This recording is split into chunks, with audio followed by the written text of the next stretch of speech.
போவீங்க. வேற எந்த ஒரு காரியமும் தேவையில்லை. வேதத்தை நீங்கள் படிக்கும் பொழுது தேவன் பெரிய காரியங்களை செய்வார். இதுதான் நம்மளுடைய ஆண்டவர் என்ன செய்கிறார்?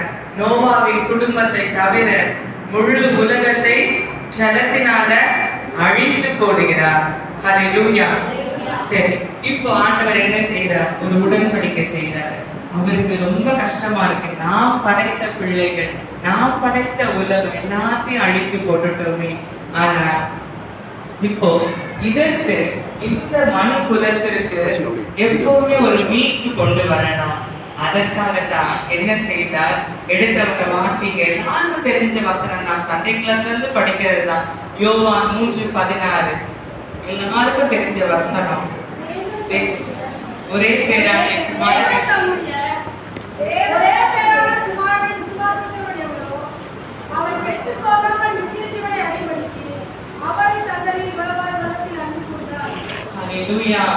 என்ன செய்தார்? ஆடுகள், இவருடைய எல்லா ஆடு மாடு எல்லாம் பலி கொடுத்தோம், பாவங்கள் நிவர்த்தி ஆகிறது கிடையாது. ஆனா ஒரே ஒரு சொல்யூஷன், பெர்மனன்ட் சொல்யூஷன். என்ன செய்தார்? தன்னுடைய ஒரே பேரான குமாரனே நமக்காய் கொடுத்தார். இதை விட ஒரு பெரிய கிஃப்ட் உலகத்திற்கு இருக்க முடியுமா? உங்களுக்கும் எனக்கும் இதை விட ஒரு பெரிய ஆசீர்வாதம் இருக்க முடியுமா? ஹல்லேலூயா, ஹல்லேலூயா. அன்றைக்கு ஈசாக்குக்கு பதிலாக என்ன செய்தார்? ஒரு ஆட்டு கடாவை கொடுத்தார். படிக்க வேண்டாம். ஆதியாகமம் 22:13 நாம வாசிக்கிறோம். தன்னுடைய ஒரே பேரான மகனை, காத்திருந்து பெற்ற பிள்ளையை அவன் பலி கொடுக்க போகும் பொழுது அதனாலதான் அவனுக்கு என்ன பேரு? ஆபிரகாமுக்கு விசுவாசிகளின் தகப்பன். 100 வயதான ஆபிரகாமுக்கு கொடுத்த பிள்ளை அவன் உறுதியாய் நின்றான். பலி கொடுக்க போகும் பொழுது ஈசாக்குக்கு பதிலாக ஆண்டவர் ஒரு ஆட்டு கடாவை கொடுத்தார். ஆனால் உங்களுக்காக எனக்காக என்ன கொடுத்தார்? யோவான் 1:29 வாசிக்கிறோம். யோவான் 1:29. மறுநாளிலே யோவான் இயேசுவை தன்னிடத்தில் வரக் கண்டு, இதோ உலகத்தின் பாவத்தை சுமந்து தீர்க்கிற தேவ ஆட்டுக்குட்டி. ஹல்லேலூயா. அன்றைக்கு ஈசாக்குக்காக ஒரு ஆட்டை கொடுத்த தேவர் இன்றைக்கு உங்களுக்காக எனக்காக பாவமே இல்லாத குற்றமில்லாத ஒரு தேவ ஆட்டுக்குட்டியை கொடுத்திருக்கிறார். ஹல்லேலூயா, ஹல்லேலூயா. இன்றைக்கு சுருக்கமாக ஆண்டவர் கல்வாரி சிலுவையிலே மொழிந்த 7 வார்த்தைகளை சுருக்கமாக நாம் தியானித்து கடந்து போக போகிறோம். அதிகமாக சொல்ல நேரம் கிடையாது. எல்லாருக்கும் தெரிஞ்சிருக்கும். ஆண்டவர் 7 வார்த்தைகளை அவர் சொன்னார். அது நமக்கு எப்படி ஆசீர்வாதமாய் இருக்கும்? இந்த நாளில நம்ம வந்த வண்ணம் பெருமையாய் நம்ம போக போவதில்லை. எவ்வளவு பேர் விசுவாசிக்கிறீங்க? எவ்வளவு பேர் விசுவாசத்தோடு வந்தீங்க? இன்றைக்கு நான் போறேன், ஆண்டவர் எனக்கு விடுதலை கொடுப்பார், ஆண்டவர் எனக்கு சுகம் கொடுப்பார், ஆண்டவர் இன்றைக்கு என் குடும்பத்தின் சூழலை தலைகீழாய் மாற்றிக் கொள்வார். இப்படியான பிள்ளை இருக்கலாம். ப்ராடிகல் சன்னை போல, கெட்ட குமாரனை போல பிள்ளைகள் இருக்கலாம். இன்றைக்கு தேவனால் கூடாத காரியம் ஒன்றும் இல்லை. ஹல்லேலூயா, ஹல்லேலூயா. நாம் இப்பொழுது அந்த கொல்கத்தா மேட்டிற்கு நேராக நம் கண்களை ஏறெடுப்போம். வானத்துக்கும் பூமிக்கும் நடுவாக கல்வாரி சிலுவையிலே தூங்கிக் கொண்டிருக்கிற ஒரு தகப்பன். ஹல்லேலூயா. சிலுவையில் பார்த்தீர் வதைத்தருமை செந்நிறமாக்கினரோ, சிலுவையில் பார்த்தீர் வதைத்தருமை செந்நிறமாக்கினரோ, அப்போது அவர்கால் வேண்டினீர், அன்போடு அவர்களை கண்டீர் என்று. அப்பாவும் அன்பு பெரிது, அப்பாவும் அன்பு பெரிது, கல்வாரி அன்பை எண்ணீடும் வேளை கண்களை கலங்கிடுவே. அப்பாவும் பாடலை போது நினைத்தால் நெஞ்சம் கண்ணிடுவே கல்வாரி அன்பை எண்ணிடுவே கண்கள் கலங்கிடுவே கர்த்தாவின் பாடுகள் எப்போதும் நினைத்தால் நெஞ்சம் நெகிழ்ந்திடுவே.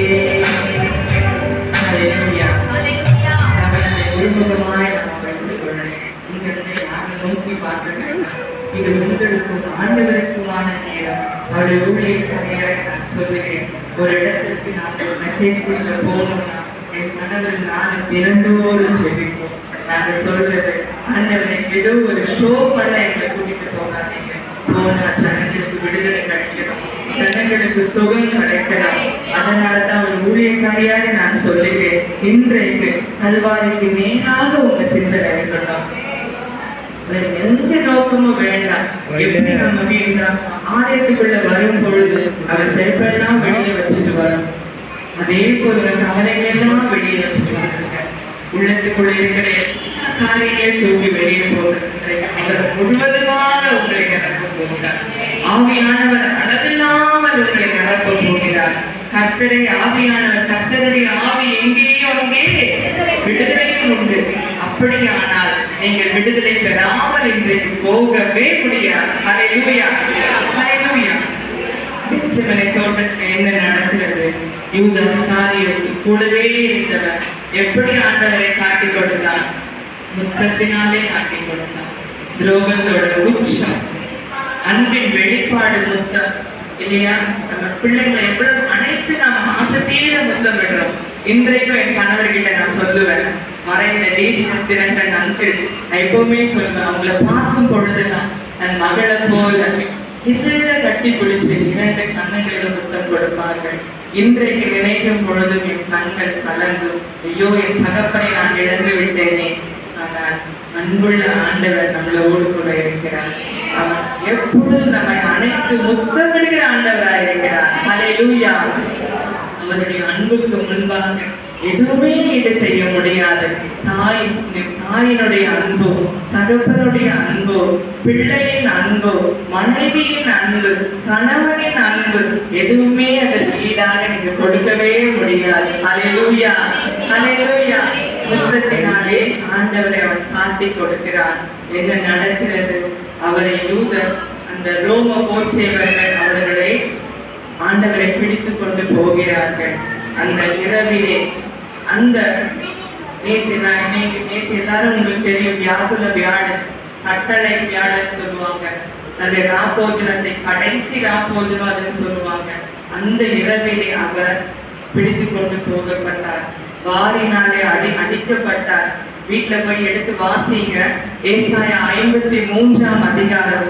நேரம் இல்லாததுனால நான் அதை குறித்து உங்களுக்கு நான் பேசுறேன். ஆனா அதுல அவருடைய பாடுகள் முழுவதையும் ஏசாயா தீர்க்கதரிசி எழுதி வைத்திருப்பான். அடிக்கப்படுகிற, கொண்டு போகப்படுகிற ஒரு ஆட்டுக்குட்டியை போல வாய் திறவாது இருந்தார். உங்களுக்காக, எனக்காக அந்த ரோம போர்ச்சேவகர்கள் அவ்வளவு வளர்த்தியா இருப்பாங்க.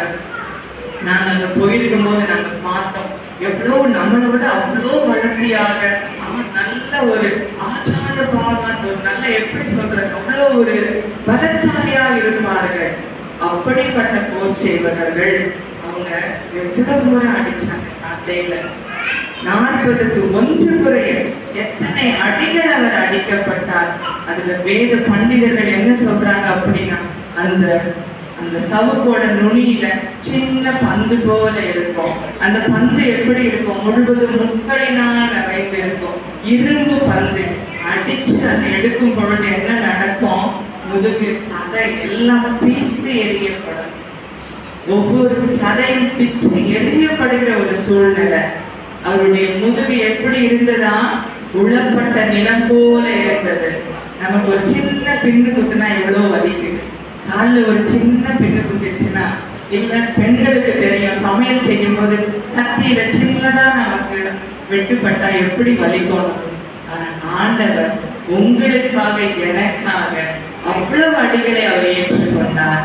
முழுவதுமாக ரத்த பிளம்பாக அவர் காட்சியளித்தார். தலையில முள்பீடம் அவருக்கு சூடப்பட்டது. அந்த முள் மிகவும் கொடிய விஷமறிந்த முள் அப்படின்னு சொல்றாங்க. அது உள்ள இறங்கி அது நிமித்தம் தலையிலிருந்து ரத்தம். அவர் அன்றைக்கு அந்த வியாழக்கிழமை இரவில தன் சீஷர்களோட சாப்பிட்டதுதான். அதற்கு பிறகு அவர் சாப்பிடவே இல்லை. கடைசியாக சிலுவையில் தொங்கி மறைக்கும் வரைக்கும், அது 3 மணி நேரம்னு சொல்லுவாங்க, அந்த மத்தியான நேரம் வரைக்கும் அவர் தண்ணி கூட குடிக்கல. அவர் எதுவுமே சாப்பிடவில்லை. ஒரு 33 வயது வாலிபன் நமக்காக இந்த உலகத்தில் வந்து பலியாக மறைத்தார். நம்மளுடைய நிலைமை என்ன? இன்றைக்கு நாம் ஒரு விஷயம் நாம் ஆராய்ந்து பார்க்கிறோம். அவருக்காக நாம் என்ன செய்கிறோம்? அவருக்காக நாம் எதை நாம செய்ய ஆயத்தமா இருக்கிறோம்? ஹல்லேலூயா! என்ன நடக்கிறது? முழுவதுமாக அவர் ரத்தத்தில் நனைந்திருக்கிறார். அவரை இழுத்து கொண்டு போய் அண்ணா காய்பா முன்னாடி வைக்கிறாங்க, பிலாத்து கிட்ட வைக்கிறாங்க. ஆனா எந்த குற்றமும் அவர்கிட்ட இல்லை. பாவம் செய்யாத ஒரே ஒரு மனிதன் யார் என்றால் அவர் நம்முடைய ஆண்டவராக இயேசு கிறிஸ்து மட்டும்தான். அவர் மேல எந்த குற்றமும் சொல்ல முடியவே இல்லை. ஆனாலும் அநியாயமாய் அவர் ஒப்பு கொடுக்கப்பட்டார். என்ன நடக்கிறது? அவரை அந்த கொல்கதா மேட்டினிலே அவர் சிலுவையில் அறையப்படுகிறார். முள்முடி சூட்டப்பட்டவராய், ஒன்றுமே இல்லாமல், கூட ஒருத்தரும் இல்லாமல், தன்னன் தனியராக. நம்ம கூட அநேக நேரத்துல வாழ்க்கையில இந்த மாதிரி சூழல் நம்ம கடந்து போறோம்ல. எல்லாரும் கூட இருப்பாங்க. ஒரு கஷ்டம் வரும்போது, பிரச்சனை வரும்போது, பாடு வரும்போது, எத்தனை இரவுகள் நாம தூங்காம அழுது இருக்கோம். ஜெபிக்க வருகிற பெண்கள் சொல்லுவாங்க, சிஸ்டர் படுத்தா தூங்கவே முடியல, நைட்டெல்லாம் தூங்க முடியல. உங்களுக்கும் ஆண்டவருக்கும் தெரியும், வெளியே சொல்ல முடியாத சூழ்நிலை. ஐயோ, இதை நான் வெளியே சொன்னா என்ன, எப்படி நான் என்ன நினைப்பாங்க, என் குடும்பத்துக்கு அசிங்கமாயிடுமே, இந்த தெருல நான் எப்படி நடந்து போவேன், கைவிடப்பட்ட நிலைமை, தவிக்கிற நிலைமை. ஆனால் உங்களுடைய வேதனைகளை, உங்களுடைய அவமானங்களை அவர் முகத்தில் துப்பப்பட்டது. அவர் அடிக்கப்பட்டார், கன்னத்தில் அறையப்பட்டார். அது உங்களுக்காக, எனக்காக மிகுந்த சந்தோஷத்தோடு அவர் ஏற்றுக்கொண்டார். ஹல்லேலூயா! அவர் சிலுவையில் தொங்கும் பொழுது முதலாவது அவர் சொன்ன வார்த்தை என்ன? எடுத்தவர்கள் வாசிக்க லூக்கா 23ஆம் அதிகாரம் 34ஆம் வசனம். அப்பொழுது இயேசு, பிதாவே, இவர்களுக்கு மன்னியும், தாங்கள் செய்கிறது இன்னதென்று அறியாதிருக்கிறார்களே என்றார். அவருடைய வஸ்திரங்களை அவர்கள் பங்கிட்டு சீட்டு கொண்டார்கள். ஹல்லேலூயா! ஹல்லேலூயா! என்ன நடக்கிறது? கொடிய வேதனையிலே யார் அவரை சிலுவையிலே அறைந்தார்களோ, யார் அவரை வாரினால் அடித்தார்களோ, யார் அவருக்கு முட்பீடம் சூட்டினார்களோ, கூட இருந்த எல்லாரும் சிலுவையிலே அறையும் என்று கத்தினார்களோ, அவர்களை பார்த்து ஆண்டவர் பிதா கிட்ட என்ன கேட்கிறாரு? பிதாவே, இவர்களை மன்னியும். நம்மால முடியுமா? ஆண்டவர், அப்படிப்பட்ட ஆண்டவர் பிதா கிட்ட என்ன கேட்கிறாரு? இவர்களை மன்னியும். அந்த கொடிய வேதனை மத்தியில, கொடிய அவ்வளோ ஒரு சரீர பாடுகள் மத்தியில, இன்னைக்கு நம்ம ரொம்ப லேசா நம்ம படிச்சுட்டு போயிடும்.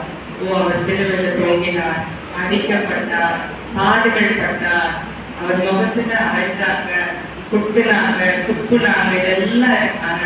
ஒரு விஷயம் நம்மளே அந்த நிலைமையில் வைத்து பாருங்கள். நமக்கு எதிராக யாராவது ஒரு சின்ன வார்த்தை பேசிட்டா கூட மன்னிக்க முடியுதா? என்னை பத்தி எப்படி அப்படி சொல்ல முடியும்? நான் என்னை பத்தி இப்படி பேசினதுனால வாழ்நாள் முழுவதும் நான் பேச மாட்டேன். இத்தனை பேர் நான் சொல்லிக் கொண்டிருக்கிறோம். ஆண்டவரும் அப்படி நம்மளை மன்னியாமல் இருந்தால் நம் வாழ்க்கையில என்ன நடக்கும்? என்ன நடக்கும்? ஆண்டவர் நமக்கு ஒரு முன்மாதிரியை வைத்து விட்டு போயிருக்கிறார். மன்னிப்பு ஒரு பெரிய ஒரு அனுபவத்தை நமக்கு அவர் கொடுத்திருக்கிறார். உலகத்துல முடியவே முடியாதுன்னு சொல்லுகிற காரியத்தை, அவ்வளோ ஒரு கொடூர வேதனையை கொடுத்தவர்களுக்கு அவர் மன்னிப்பை கொடுத்தார்.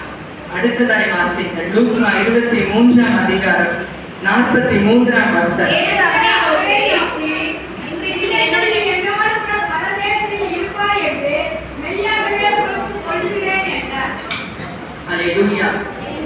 ஆண்டவர் சிலுவையில் அடிக்கப்பட்ட பொழுது அவர் மாத்திரம் அங்கு தொங்கவில்லை. அவருடைய வலப்பக்கத்தில் ஒருவனும் இடப்பக்கத்தில் ஒருவனுமாக 2 கள்ளர்கள் அவரோடு கூட அறையப்பட்டார்கள். ஏன்னா அன்றைக்கு ரோம ராஜ்யத்திலே என்ன மரண தண்டனை என்றால், சிலுவையிலே குற்றவாளிகளை கள்ளர்களை சிலுவையை அறைவது வழக்கம். அப்போ ஆண்டவரோடு கூட 2 கள்ளர்களும் சிலுவையிலே அறையப்பட்டார்கள். அவர்கள் செய்த பாவத்திற்காக அவர்கள் அடிக்கப்பட்டார்கள். அவர்கள் செய்த கொலை குற்றத்திற்காக அவர்கள் சிலுவையில் அடிக்கப்பட்டார்கள். ஒருவன் கூட இருந்தவன் அவரை பரிகசித்துக் கொண்டிருந்தான். நீ செஞ்ச பாவத்துக்கு தான் உன்னை பாரு, உன்னை சிலுவையில் தொங்க விட்டுருக்காங்க. ஆனா அடுத்த பக்கத்தில் இருந்தவனோ வலப்பக்கத்தில் இருந்தவன் என்ன சொல்லுகிறான்? அவனுக்கு தெரிகிறது இவர் குற்றமில்லாதவர், இவர் தேவனுடைய குமாரன், இவர் நமக்காக வந்த மேசியா.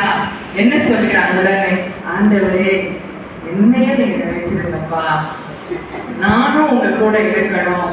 கடைசி நேர மனமாற்றம், கடைசி நேர மனமாற்றம். எவ்வளவு ஒரு பெரிய காரியம் பாருங்க.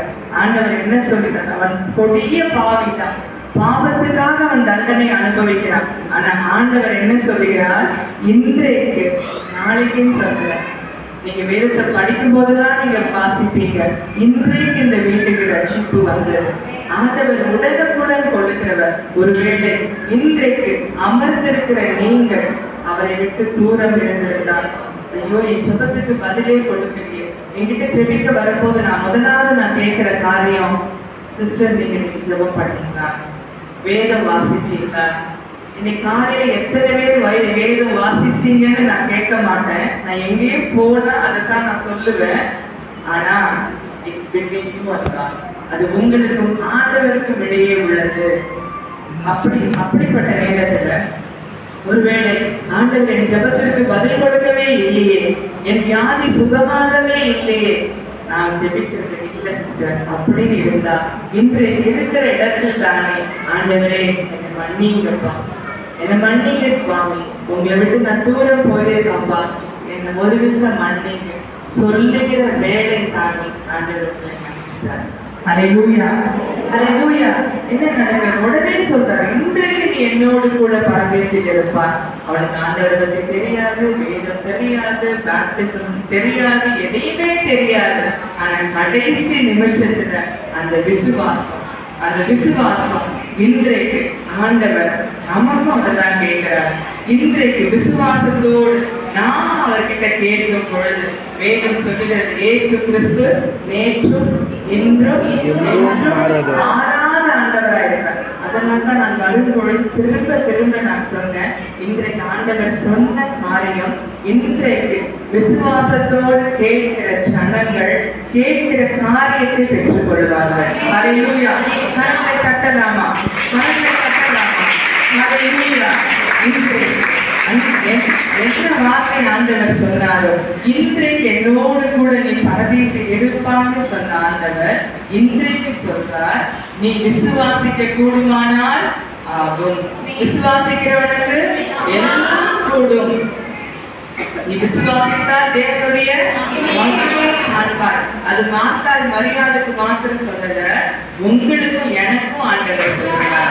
ஒருவேளை நாம் சூழ்நிலை மறைந்து 4 நாட்கள் ஆனவன் லாசருவை போல இருக்கலாம், நாரை போல சூழ்நிலையா இருக்கலாம், திரும்ப முடியல. உலகம் சொல்லி இது சாத்தியமே இல்லை. ஆனா ஆண்டவர் அழகா சொல்லுவார், ஆதியாகமம் 18:14, கர்த்தரால் ஆகாத காரியம் உண்டோ? ஹல்லேலூயா, ஹல்லேலூயா. இன்றைக்கு ஆண்டவர், அதே ஆண்டவர் உங்களோடு கூட இருக்கிறார். இன்றைக்கு உங்க காரியங்கள் ஆண்டவர் இன்றைக்கு விடுதலை கொடுப்பார்.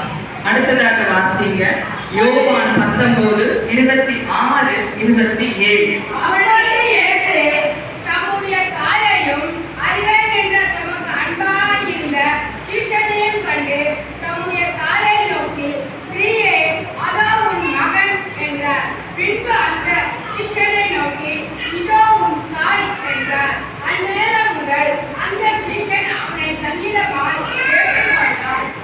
ஹல்லேலூயா, ஹல்லேலூயா. ஆண்டவரை குறித்து சொல்லும் போது வேதம் என்ன சொல்லுவோம்? அவர் 100% மேன், 100% கடவுள். முழு மனிதனாக வாழ்ந்தார், முழு கடவுளாக இருந்தார். தன்னை பிரித்து வளர்த்த தாய் அவர் நோக்கி பார்க்கிறார். கீழே கண்ணீரோட நினைத்திருக்காங்க. அவர்களுக்கு வேறு பிள்ளைகளும் இருந்தது அப்படின்னு வேதம் சொல்லுகிறது. இருந்தாலும் தனக்கு அன்பான சீஷனை பார்த்து என்ன சொல்லுகிறார்? இனிமே இவங்க உன்னோட தாய். அந்த தாய்கிட்ட என்ன சொல்றாங்க? இனிமே அவர் தான் உன் மகன். அவர் கடவுள் தானங்க. அவர் எங்க இருந்தாலும் அந்த தாயை பராமரிக்க முடியும்ல. கடவுள் தானே. அவரால் முடியாத காரியம் என்ன இருக்கு? ஆனால் ஒரு முன்மாதிரி அவர் நமக்காய் காண்பித்திருக்கிறார். நாம எல்லாம் மறக்கக்கூடாத ஒரு விஷயம். முதலாவது அற்புதம் அவர் எங்க செய்தார்? கானாவூரில். அப்போ கானாவூர்ல என்ன நடந்துச்சு? திராட்சரசம் போச்சு. யார் அவர்கிட்ட வந்து இதை சொன்னாங்க? தாய் மரியாதை வந்து சொல்றாங்க, திராட்சரசம் அவங்களுக்கு குறைபட்டு போச்சு. அது வரைக்கும் அவர் எந்த அற்புதமும் அவர் செய்யல. ஆனா அவர் என்ன சொல்றாரு? என் வேலை இன்னும் வரல. அப்ப சொல்லிட்டு என்ன பண்ணிருக்கணும்? கடந்து போயிருக்கணும். ஆனால் அவர் கடந்து போனாரா? இல்லை. தாய், தன்னை பெற்று வளர்த்தெடுத்த தாய், அவர் கடவுள் தான். இருந்தாலும் என்ன செய்தார்? அந்த 6 கச்சாடிகளை அந்த வெறும் தண்ணீரை கொண்டு நிரப்ப செய்து என்ன மாற்றினார்? திராட்சரசமாய் மாற்றினார். அந்த திராட்சரசம் எப்படி இருந்தது? முந்தின ரசத்தை காட்டிலும் பிந்தின ரசத்தின் சுவை அதிகமாக இருந்தது. நம்மளுடைய வாழ்க்கையிலே அப்படிதான். எல்லாம் எடுத்து போய் ஒரு வேலை எனக்கு தெரியாது, இது உங்களுக்கும் ஆண்டவருக்கும் இடையே உள்ளது. ஐயோ, என் வாழ்க்கையில எல்லாம் போச்சு. நான் முன்பு எவ்வளோ நல்லா இருந்தேன், முன்பு எவ்வளோ வசதியா இருந்தேன், ஆரோக்கியமா இருந்தேன். என்னென்ன காரியம் இருந்தாலும் ஆண்டவர் சொல்லுகிறார், முந்தின சீரை பார்க்கிலும் நற்சீர் உண்டாக செய்யும். எசேக்கியேல் 36 வாசிக்கிறோம்ல, பூர்வ நாட்டில் நீங்கள் இருந்த நிலைமையில் நான் உங்களை ஸ்தாபித்து உங்கள் முந்தின சீரை பார்க்கிலும் உங்களுக்கு நற்சீர் உண்டாக செய்வேன். அதனால் நான் கர்த்தர் என்று நீ அறிந்து கொள்வார். இன்றைக்கு ஆண்டவர் விடுதலை கொடுக்க போறாரு, இன்றைக்கு சுகம் கொடுக்க போறாரு, இன்றைக்கு உங்களுடைய பொருளாதார ஒரு மாற்றத்தை கொண்டு வர போறாரு. அப்படி நடக்கும் பொழுது நீங்க என்ன நினைப்பீங்க? ஊழியக்காரர்கள் அல்ல, அவர்கள் வெறும் மண்ணான மனுஷங்க தான். ஆண்டவர் கழுதையை கொண்டு பேசுவாரு. அப்போ நீங்க என்ன சொல்லுவீங்க? கர்த்தர் எனக்கு உதவி செய்தார், கர்த்தர் எனக்கு சுகம் கொடுத்தார், கர்த்தர் எனக்கு விடுதலை கொடுத்தார். அல்லேலூயா. அந்த கடைசி நேரத்துல தன் தாயை மறக்காமல் அவர் கடந்து சென்றார். இதுதான் நமக்கு அவர் சொல்லுகிற ஒரு பாடல், நமக்கு ஒரு முன்மாதிரி. நம்மளுக்கு என்ன சொல்றார்? பிள்ளைகள் பெற்றோருக்கு கீழ்படுங்கன்னு சொல்றார். இன்னைக்கு எத்தனை பிள்ளைங்க கீழ்படுகிறாங்க, எவ்வளோ பேர் அசட்டை பண்றாங்க. இன்றைக்கு மன மாற்றம் தேவை. மார்க் 15:34 படிங்க. மார்க் 15:34 வசனம். ஏலோயி ஏலோயி லாமா சபக்தானி என்று மிகுந்த சத்தமிட்டு கூப்பிட்டார். அதற்கு என் தேவனே என் தேவனே ஏன் என்னை கைவிட்டீர் என்று அர்த்தமாம். அல்லேலூயா. அப்படியானால் இதுவரை பிதாவின் முகம் அவருக்கு மறைக்கப்படவில்லை.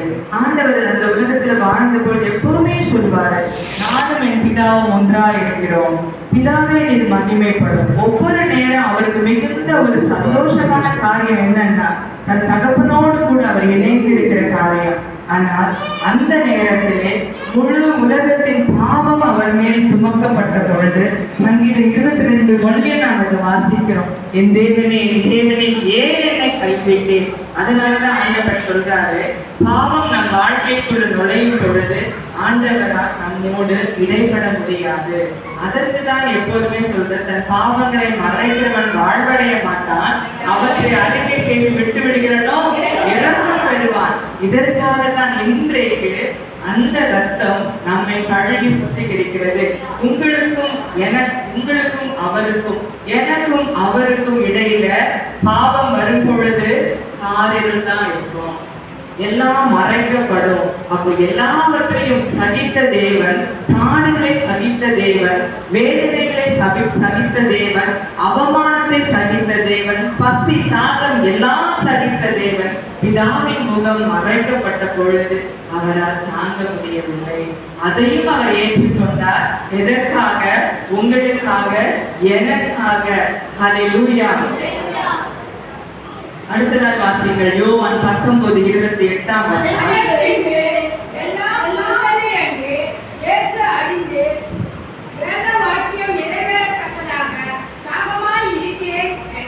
ஹல்லேலூயா. இதை குறித்து வேத வல்லுநர்கள் சொல்லும் பொழுது 2 விதமாய் சொல்லுவாங்க. பிசிக்கல் தர்ஸ்டி, அவர் சரீர பிரகாரமாய் தாகமாய் இருக்கிறேன்னு சொல்றாரு, ஆவிக்குரிய பிரகாரமாகவும் சொல்றேன்னு சொல்றாங்க. அது ஆனால் ஆண்டவர் ஒரு காரியத்தை நாம் நினைக்க வேண்டும். அந்த வியாழன் இரவிலிருந்து அவர் அந்த சிலுவையிலே தூங்குகிற மத்தியான வேளை வரைக்கும் தண்ணி எதுவுமே அவர் குடிக்கிறார். நமக்கு கூட நம்ம உடம்புல இருந்து ரத்தம் வெளியேறும் பொழுது தாகம் மிகுதியாய் உண்டாகும். அந்த வெயில், அவ்வளோ வெயில்ல ஒரு மலை மேல, அந்த கொல்கதா மலை மேல அவர் அங்க சிலுவையிலே தொங்குகிறார். பசி, தாகம், எல்லாம் தண்ணி, அவர் உடம்புல இருந்த ரத்தம், தண்ணீர் எல்லாம் வெளியே போயிடுச்சு. அப்ப மிகுதியான ஒரு தாகம் இன்றைக்கு. ஏன்னா அவர் சொல்லும் பொழுது முழு கடவுளாக இருந்தாலும் முழு மனிதனாக அந்த சரீரத்தின் வேதனைகளை அவர் ஏற்றுக்கொண்டார். என்னுடைய பிள்ளைக்காக, என்னுடைய மகனுக்காக, என்னுடைய மகளுக்காக நான் இந்த வேதனையின் வழியை கடந்து போகட்டும், இந்த கசப்பின் வழியாய் நான் கடந்து போகட்டும். இன்னைக்கு ஒருவேளை நாம வலியில துடிக்கும் பொழுதும் நமக்கு அருமையானவர்கள் ஹாஸ்பிட்டல்ல விட்டுட்டு வந்திருக்கலாம், வீட்டுல விட்டுட்டு வந்திருக்கலாம். நானும் இதன் வழியாய் கடந்து போனேன். என் கணவர் சாட்சி சொன்னாங்க, சுருக்கமா சொல்லிட்டாங்க, நேரம் இல்லைன்ட்டு. ஆனா அதன் வழியாய் போகும் பொழுது உலகமே எனக்கு இருந்து போச்சு.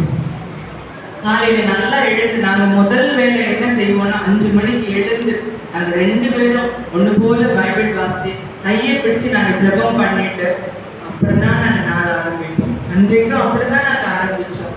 ஆனா திடீர்னு அவர்களுக்கு வலி வந்த போது அவங்க பெட்ல படுத்திருந்தாங்க. சரி, எனக்கு வெண்ணி கூட போதும், நான் வெண்ணி குடிச்சுக்கிறேன். அப்புறம் திடீர்னு அவங்க சொன்னாங்க, எனக்கு மேல 2 பிள்ளைங்க, அவங்க என் பிள்ளைங்களோட பெரியவங்க, 2 பேரும் டாக்டர்ஸ். அதுல ஒருத்தர் வந்து ரொம்ப ஃபேமஸ் சர்ஜன். அவர் வீட்டுல பார்க்கவே முடியாது. என்னைக்கா நாங்க லிஃப்ட்ல மீட் பண்ணா அண்டி நல்லா இருக்கீங்களான்னு போவார். அப்போ உடனே நான் அந்த பிள்ளைக்கு ஃபோன் பண்ணேன். அவள் காவேரி ஹாஸ்பிட்டல்ல ஒர்க் பண்ணிருக்கான். அவர் சொன்னா, ஆண்டி எனக்கு ஹஸ்பண்ட் அவங்க வீட்டுல தான் இருக்காங்க, வர சொல்லுங்க, வந்து செக் பண்ணட்டோம்ட்டு. வந்து அவரு நான் சொல்லி எப்படி இருப்பாரு, அவர் வீட்டுல இருக்கிறதே இல்லையே அப்படின்னு சொல்லிட்டு, இல்ல ஐயா வீட்டுல தான் இருக்காரு, பிஸியான சர்ஜன், ராஜீவ்காந்தி ஹாஸ்பிட்டல் இருக்காரு, இன்னும் 2-3 ஹாஸ்பிட்டல்ல அவர் வேலை செஞ்சுட்டு இருக்காரு. ஆனா அன்றைக்கு வீட்டுல இருந்தாரு. அவர் வந்து பார்த்துட்டு விடவே இல்லை. அவர் சொன்னாரு, எல்லாம் நல்லா தான் இருக்கு, நார்மலா தான் இருக்கு, இருந்தாலும் நீங்க பக்கத்துல போய் செக் பண்ணிக்கோங்க. அப்படிப்பட்ட சூழல். அன்னைக்கு அவங்க யோசிச்சு பார்க்கும்பொழுது அவங்க அப்படியே படுத்திருந்தா என்ன ஆயிருக்கும்? 2 தூதர்களை அனுப்பினார். அன்றைக்கு எப்படி அவர் ஆபிரகாமுக்கு, ஈசாக்குக்கு, யாக்கோபுக்கு, லோத்துக்கு ஒவ்வொருத்தருக்கும் தூதனை அனுப்பினாரு, இன்றைக்கு நமக்கும் அவர் தூதனை அனுப்புறாரு. அவங்க விடவே இல்லை. இல்ல நீங்க போய் செக் பண்ணுங்க, நீங்க மத்த எல்லாமே நான் பார்த்தாரு. ஹார்ட் ரேட், பல்ஸ் எல்லாம் செக் பண்ணி பார்த்தாரு, எல்லாமே நார்மலா. ஆனா அந்த ஒரே ஒரு பிளட் டெஸ்ட் பண்ணும் பொழுது கிரிட்டிக்கல் அப்டேட் வந்துச்சு.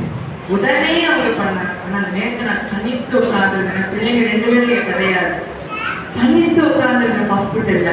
ஆனா அந்த பிள்ளை அவளும் உடனே வந்தா. அந்த டாக்டர் அந்த ஹாஸ்பிட்டல்ல இருந்து ஓடி வந்தா, கூடவே அமர்ந்திருந்தா, பேசிட்டே இருந்தாங்க. எனக்கு அவ என்ன பேசினாலே தெரியாது. என் பிள்ளைங்க கிட்ட போன் பண்ணி அவ ஆஸ்திரேலியாவுக்கு பேசினா, கூடவே இருந்தா. நான் அப்படியே ஒரு உணர்ச்சியற்ற நிலைமையில உட்கார்ந்துருந்தேன். ஆனா ஆண்டவர் என்னை கைவிடல. நான் இன்றைக்கு யோசிச்சு பார்க்கும்போது எப்படி அதன் வழியாக நான் கடந்து வந்தேன். இதெல்லாம் ஒரு கனவு போல நடந்துச்சு.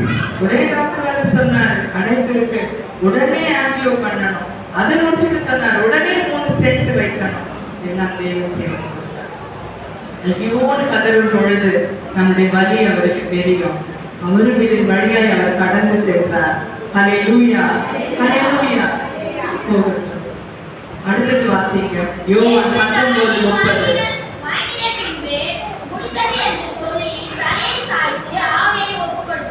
ஹல்லேலூயா. முடிந்தது. என்ன முடிஞ்சிச்சு? அவரோட வாழ்க்கையா? அந்த கல்வாரி சிலுவையின் வேதனையா? இல்ல. அவர் என்ன காரணத்துக்காக உலகத்திற்கு வந்தாரோ, உங்களுக்கும் எனக்கும் ரட்சிப்பை கொடுக்க, உங்களுக்கும் எனக்கும் அந்த நித்திய வாழ்வை கொடுக்க அவர் வந்தார். என்ன பண்ணார்? என்ன சொல்லணும்? ரொம்ப சிம்பிளா சொல்லணும்னா மிஷன் அக்கம்ப்ளிஷ். எதற்காக வந்தாரோ, எந்த காரணத்துக்காக அவர் அனுப்பப்பட்டாரோ, அந்த கல்வாரி சிலுவையிலே சாத்தானின் தலையை அவர் நசுக்கினார். நாம் அழகா வாசிக்கிறோம். கோயின்சிடன்ஸ் தான் கிடையாது. ஆதியாகமம் 3:15 சாபம் வருகிறது. நீ அவன் குதிக்காலை நீ கடிப்பார், அவர் தலையை நசுக்குவார். யோவான் 3:16 தேவன் தன்னுடைய ஒரே குமாரனை அனுப்பி வைக்கிறார். அந்த காரியம் அந்த சிலுவையிலே அவர் தொங்கும் பொழுது என்ன செய்கிறார்? பிசாசின் தலையை அவர் நசுக்கிறார் என வேதம் சொல்லுகிறது. ரோமர் 6:23 பாவத்தின் சம்பளம் மரணம், நீங்களும் நானும் இருக்க வேண்டிய இடத்திலே அவர் தூங்கி மரணத்தை ஏற்றுக்கொண்டு நமக்காக அந்த ரட்சிப்பை அவர் செய்து முடித்தார். அந்த ஏதே தோட்டத்தில் இருந்த சாபத்தை அந்த கல்வாரி சிலுவையிலே ஆண்டவர் முடித்து வைத்தார். அடுத்தது படிங்க. லூக்கா 23. உம்முடைய கையில் என் ஆவியை ஒப்புவிக்கிறேன் என்று மகா சத்தமாய் கூப்பிட்டு சொன்னார். அப்படி சொல்லி ஜீவனை விட்டார். ஹல்லேலூயா. இது யூத மக்கள் மத்தியிலே இன்றைக்கும் இருக்கக்கூடிய ஒரு வழக்கம். அவர்கள் தன் பிள்ளைகளுக்கு என்ன சொல்லிக் கொடுப்பாங்க?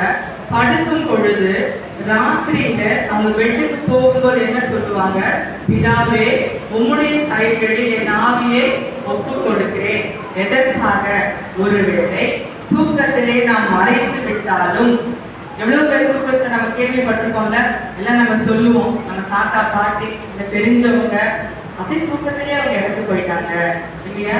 அப்படிப்பட்ட நேரத்துல ஏதாவது ஒன்று நடந்தாலும் பிதாவின் கையிலே ஆவியை ஒப்பு கொடுக்கிறேன். இன்றைக்கு யூத குடும்பத்திலே இருக்கிற ஒரு வழக்கம்.